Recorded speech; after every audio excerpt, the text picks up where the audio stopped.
ગુજરાતમાં ચોમાસાના એંધાણ છે અને બીજી બાજુ દેશના ઘણા બધા એવા રાજ્યો છે કે જ્યાં એકચ્યુઅલમાં અત્યારે વાવાઝોડાની સ્થિતિ બની છે. અને બીજી બાજુ જોવા જાય તો આજના જ સમાચાર છે કે અમદાવાદ સહિત ઘણા બધા એવા વિસ્તારો છે કે જ્યાં ગઈકાલે થોડો એવો વરસાદ પણ પડ્યો.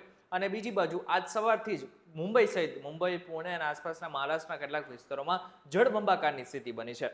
ત્યારે આજના વિડીયોમાં આપણે ખાસ જાણી લઈએ કે એકચ્યુઅલમાં અત્યારની જે સ્થિતિ બની છે એ કઈ રીતના બની છે. પરંતુ આ બધું જ ચાલુ કરતા પહેલા એક સૌથી મહત્વની વાત કે તમે જે વિડીયોઝ છે અમારો એ વીટીવીની એપ્લિકેશન ઉપર પણ જોઈ શકશો. ખાસ કરીને વીટીવીની એપ્લિકેશન છે એ એપ સ્ટોર અને પ્લે સ્ટોરમાં બંનેમાંથી તમે ઇન્સ્ટોલ કરી શકશો અને ત્યાંથી જઈને બિયોન્ડના વિડીયોઝમાં તમે વેધરના જેટલા પણ અપડેટ છે એ પણ જોઈ શકો છો. આપણે વિડીયોને આગળ વધારીએ, જોઈ શકીએ છીએ કે એકચ્યુઅલમાં આપણે અત્યારે ભારતનો મેપ જોઈ રહ્યા છીએ અને ભારતના મેપમાં અત્યારે જે મુંબઈની આસપાસ જે સિસ્ટમ આગળ વધી રહી હતી તેને જે સાયક્લોનનું સ્વરૂપ ધારણ કરવાનું હતું પણ એકચ્યુઅલમાં એ સાયક્લોન નથી આવે, પરંતુ એ જે સિસ્ટમ બની છે એ ખરેખર આગળ વધીને મુંબઈની આસપાસના વિસ્તારોમાં કેવી રીતના વરસાદ આવી રહ્યો છે એ આપણે અત્યારે વિડીયોઝમાં જોઈ રહ્યા છે. આ સાથે મુંબઈ, નાસિક, સોલાપુર, કોલ્હાપુર આ બધા જે વિસ્તારો છે ખાસ કરીને કે જ્યાં વરસાદ આવી રહ્યો છે. વરસાદ તો આવી રહ્યો છે પરંતુ એની સાથે સાથે ઘણા બધા એવા વિસ્તારો છે કે જ્યાં જળબંબાકારની સ્થિતિ બની છે. બીજી બાજુ કેરળની આસપાસનો વિસ્તાર જોઈ લે. કેરળની આસપાસનો વિસ્તાર તમને આ જે સ્થિતિ બની દેખાઈ રહી છે એકચ્યુઅલી ચોમાસું જે રીતના બેસી ગયું છે એની સ્થિતિ છે. તમને જણાવી દો કે લગભગ આ વખતે 13 વર્ષનો રેકોર્ડ તૂટી ગયો છે અને 13 વર્ષનો રેકોર્ડ એ રીતના તૂટી ગયો છે કારણ કે આ વખતે જે ચોમાસું છે એ 8 દિવસ વહેલું જ કેરળમાં બેસી ગયું છે. આગળની જો વાત કરવામાં આવે તો કોચી, કોલમ આ બધા જે વિસ્તાર છે કે જે કેરળના વિસ્તાર છે, હવે ચોમાસું જ્યારે આગળ વધતું હોય છે તો આગળના સમયમાં એ ચોમાસું ફરી એકવાર મુંબઈની આસપાસ પહોંચશે. લગભગ એવું માનવામાં આવી રહ્યું છે કે 8 થી 10 દિવસની અંદર આ જે ચોમાસું છે એ મુંબઈ પહોંચી શકે છે અને જ્યારે મુંબઈ પહોંચશે ત્યારે 5 થી 7 દિવસની અંદર સુરત પણ પહોંચી શકે છે. હાલ ઇનશોર્ટ જો જોવા જાય તો આગળના 10 થી 15 દિવસની અંદર ચોમાસું આપણા ગુજરાતના દક્ષિણ જે વિભાગ છે, દક્ષિણ જે ભાગ છે એટલે કે ખાસ કરીને સુરત, વ્યારા, વલસાડનો જે વિભાગ છે ત્યાં ખાસ કરીને ચોમાસું પહોંચી શકે છે. જો સૌરાષ્ટ્રના દરિયાકાંઠાની વાત કરીએ તો સૌરાષ્ટ્રનો દરિયાકાંઠો અત્યારે હાલ મહત્વનો થઈ જાય છે કારણ કે જે સિસ્ટમ અહીંયા ઊભી છે એની સીધી અસર ગુજરાતના ઘણા બધા એવા વિસ્તારો છે કે જ્યાં થવાની શક્યતાઓ હાલ વ્યક્ત કરવામાં આવી રહી છે.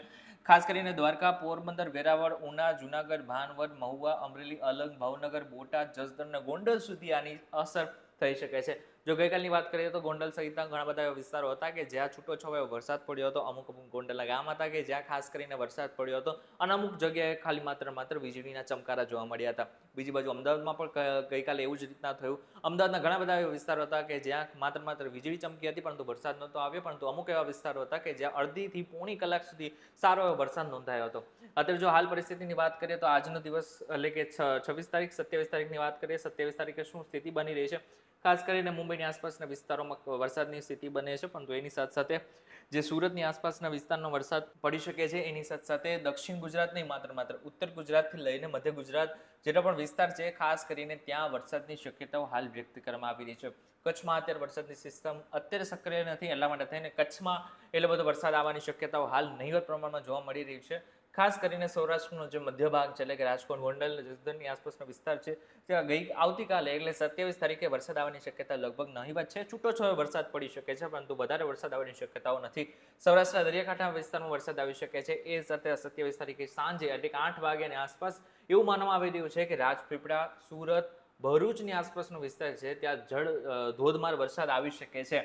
હાલ એવી શક્યતા વ્યક્ત કરવામાં આવી રહી છે. 28 તારીખે એક વાર નજર નાખી. 28 તારીખ મહત્વની એટલા માટે થઈ શકે છે કારણ કે 28 તારીખે મહારાષ્ટ્રમાં જે સિસ્ટમ આગળ વધી રહી છે એને જ કારણે રાજકોટ સહિત ઘણા બધા વિસ્તારો હશે કે જ્યાં વરસાદ આવી શકે છે. કયા વિસ્તારોમાં વરસાદ આવી શકે છે તો ખાસ કરીને રાજકોટ, ગોંડલ, ચોટીલાની આસપાસનો વિસ્તાર, સુરેન્દ્રનગર, વિરમગામ, રાપર છે એટલે કે કચ્છનો ભાગ છે એની સાથે સાથે બોટાદની આસપાસના વિસ્તારોમાં વરસાદ આવી શકે છે. જો અમદાવાદની વાત કરીએ તો અમદાવાદમાં એટલા માટે વરસાદ આવી શકે છે કારણ કે જે રીતના સિસ્ટમ આગળ વધી રહી છે એને જ કારણે મધ્ય ગુજરાત એટલે કે આપણું જે અમદાવાદ છે ત્યાં ખાસ કરીને વરસાદ આવી શકે છે. સુરેન્દ્રનગર, લીંબડી, ધાંગધ્રા, દાસડા, વિરમગામ આ બધા જે વિસ્તારો છે કે જ્યાં ખાસ કરીને એક દિવસ પૂરતો વરસાદ આવી શકે છે. 29 તારીખની વાત કરી લઈએ. 29 તારીખે જે વાતાવરણ છે એમાં લગભગ મોટા ભાગે ચેન્જીસ આવી જશે અને લગભગ ક્લિયર વાતાવરણ આમ તો દેખાઈ રહ્યું છે પરંતુ હવામાન વિભાગ દ્વારા જે જાણકારી મળી રહી છે એ પ્રમાણે દક્ષિણ ગુજરાત, ઉત્તર ગુજરાત અને મધ્ય ગુજરાતમાં ખાસ કરીને વરસાદની શક્યતાઓ હાલ છે. અત્યારે જે સિસ્ટમ બની રહી છે તમને ભલે અત્યારે કોરું દેખાઈ રહ્યું છે પરંતુ એ કોરોનો મતલબ એવું નથી કે વરસાદ નહીં આવે. ઘણી બધી વખત એવું થતું હોય છે કે પવનની દિશા જ્યારે બદલતી હોય ત્યારે અચાનક જ વાદળ બંધાઈ જતા હોય છે અને બંધાવાને કારણે અમુક જગ્યા ઉપર વરસાદ આવી જતો હોય છે. 30 તારીખ ઉપર એકવાર નજર નાખેલી, 30 તારીખ ઉપર નજર નાખતા જ ઘણો બધો ચેન્જીસ આપણને જોવા મળશે. ખાસ કરીને દક્ષિણ ગુજરાતમાં વરસાદ આવી શકે છે. મેપને થોડું નાનું કરી નાખશું એટલે આપણને એકચ્યુઅલમાં જે સિસ્ટમ બની છે એની અસર ક્યાં સુધી પહોંચી છે એની આપણને જાણકારી મળશે. ખાસ કરીને 28 તારીખથી આપણે ચાલુ કરીશું. 28 તારીખે જે સિસ્ટમ તમને દેખાતો હશે કે અચાનક જ ફેરફાર થઈ શકે છે અને એને જ કારણે મહારાષ્ટ્ર લઈને કર્ણાટક, તમિલનાડુ, આની સાથે સાથે તેલંગાણા, ગુજરાત, મધ્યપ્રદેશ, અસમ, બિહાર, ઉત્તર પ્રદેશ સુધી આની અસર જોવા મળી શકે છે. જો અત્યારે આખું ભોપાલ સાઈડની વાત કરીએ એટલે કે મધ્યપ્રદેશની વાત કરીએ તો ત્યાં ખાસ કરીને 28, 29, 30 તારીખે ભયંકર વરસાદ પડી શકે છે. બીજી બાજુ તમને અત્યારે બંગાળની ખાડીમાં પણ એક સિસ્ટમ દેખાતી હશે જે આગળના સમયમાં 29 તારીખે સક્રિય થઈ શકે છે. 29 તારીખે જ્યારે બંગાળની ખાડીમાં સિસ્ટમ બનશે ત્યારે લો પ્રેશર સર્જાઈ શકે છે. લો પ્રેશર જ્યારે સર્જાશે ત્યારે ગુજરાતમાં પણ તેની અસર જોવા મળી શકે છે. હાલ અત્યારે આ સ્થિતિ બની રહી છે ત્યારે સેટેલાઇટ તસવીર પણ એક જોઈ લઈએ આપણે. સેટેલાઇટ તસવીરમાં આપણે એકચ્યુઅલમાં શું જોવા મળી રહ્યું છે. આ સેટેલાઇટની તસવીર છે. સેટેલાઇટની તસવીરમાં જે જગ્યા ઉપર તમને વ્હાઇટ કલરનો પટ્ટો દેખાઈ રહ્યો છે એ વાદળ બતાવી રહ્યા છે. વાદળની સિસ્ટમ બતાવી રહી છે. અત્યારે જે સિસ્ટમ છે કઈ રીતના આગળ વધી રહી છે એ પણ દેખાઈ રહી છે. નીચેનો જે તમને ભાગ દેખાઈ રહ્યો છે કેરળની આસપાસનો વિસ્તાર એ ચોમાસું બેસી ગયું છે, પરંતુ મહારાષ્ટ્રની આસપાસનો જેટલો પણ વિસ્તાર છે ત્યાં તમને જે વાદળછાયું વાતાવરણ દેખાઈ રહ્યું છે એકચ્યુઅલમાં જે સિસ્ટમ એક્ટિવ થયું હતું, જે સાયક્લોનનું સ્વરૂપ ધારણ કરવાનું હતું એ છે. હાલ બંગાળની ખાડીમાં પણ સિસ્ટમ અત્યારે એક્ટિવ દેખાઈ રહી છે. એને જ કારણે ગુજરાતમાં પણ થોડોક સમયમાં વરસાદ આવી શકે છે. આગળના સમયમાં કયા કયા વિસ્તારોમાં વરસાદ આવી શકે છે એટલે કે 26 તારીખથી લઈને બીજા 5 દિવસ કયા કયા વિસ્તારોમાં વરસાદ આવી શકે છે તો ખાસ કરીને 26 તારીખે તમને દેખાતું હશે કે કચ્છ સિવાય બાકીના જેટલા પણ જિલ્લાઓ છે ત્યાં ખાસ કરીને છૂટો છવાયો વરસાદ અથવા તો અમુક સ્થળોએ ગાજવીજ સાથે હળવાથી મધ્યમ વરસાદ આવી શકે છે. જ્યારે અમુક જગ્યા ઉપર વાત કરવામાં આવે ત્યારે જરૂર નથી હોતું કે આખા અમદાવાદમાં વરસાદ આવી જાય અથવા તો આખા વડોદરામાં વરસાદ આવી જાય. અમુક માત્ર એકાદ એરિયા હોય કે જ્યાં વધારે વરસાદ પડી શકે. અમુક એવા વિસ્તારો હોય છે કે જ્યાં વરસાદ ન પણ પડી શકે. કચ્છમાં માત્ર શાંતિ દેખાઈ રહી છે, બાકી બધા વિસ્તારોમાં વરસાદ આવી શકે છે.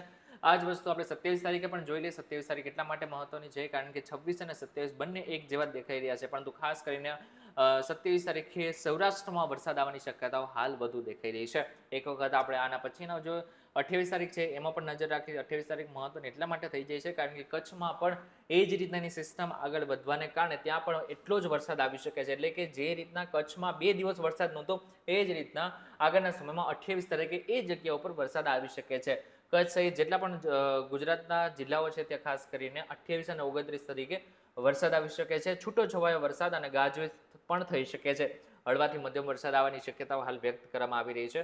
હજી એક દિવસ જોઈ લઈએ આગળના સમયમાં એટલે કે જે દિવસ 5 છે 30 તારીખે જે વાતાવરણ બનશે એ ખાસ કરીને અમુક જગ્યાઓ પર શાંતિભર્યું વાતાવરણ છે. કચ્છ, સૌરાષ્ટ્ર અને જે ઉત્તર ગુજરાતનો વિસ્તાર છે ખાસ કરીને મધ્ય ગુજરાતની આસપાસ ત્યાં થોડી શાંતિ આપણને જોવા મળશે, પરંતુ બીજી બાજુ જુનાગઢ, ગીર સોમનાથ, અમરેલી, ભાવનગર, પંચમહાલ, દાહોદ, છોટાઉદેપુર, વડોદરા, ભરૂચ, સુરત, તાપી, ડાંગ, નવસારી, વલસાડ, દાદરા નગર હવેલી, દમણ છે, આની સાથે સાથે નર્મદાનો વિસ્તાર છે, બધી જગ્યાઓ પર છૂટો છવાયો વરસાદ પડશે, પરંતુ ભારે વરસાદની શક્યતાઓ હાલ પૂરતી નહીવત માનવામાં આવી રહી છે.